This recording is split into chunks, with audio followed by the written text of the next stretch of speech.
les ménages dont le référent fiscal a moins de 30 ans, on a 3 ménages sur 10 qui sont en situation de pauvreté, alors qu'on est à 24% au niveau national, donc plus 6 points par rapport au niveau national. Donc ça s'explique à la fois par des revenus d'activité qui sont plus faibles et en parallèle des prestations sociales plus élevées qu'ailleurs, mais qui ne compensent quand même pas le retard pris en termes de revenus d'activité. À horizon de moyen terme jusqu'à 2050, on aurait une baisse du nombre de jeunes dans la région, et ça c'est en partie lié au fait qu'il y ait moins de jeunes qui arrivent que de jeunes qui ne partent.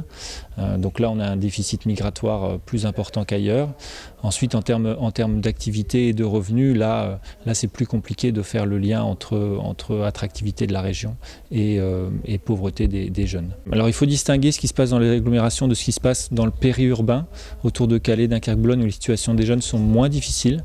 Ce qui se passe essentiellement sur Calais, Dunkerque et Boulogne, les communautés d'agglomération, c'est qu'on a une population qui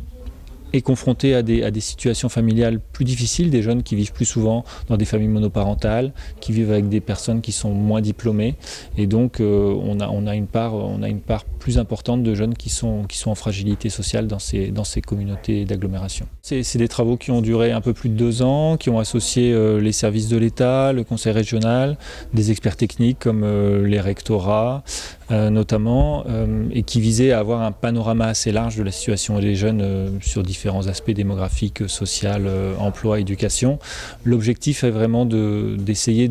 d'analyser comment se positionne cette population jeune, ces 15-29 ans qui sont en phase de quitter le système scolaire, d'entrer dans la vie active, et de voir quelle est leur position et de servir ensuite de point de repère au service de l'État pour conduire leur politique publique de soutien et d'aide à cette population qui est une population d'intérêt pour eux.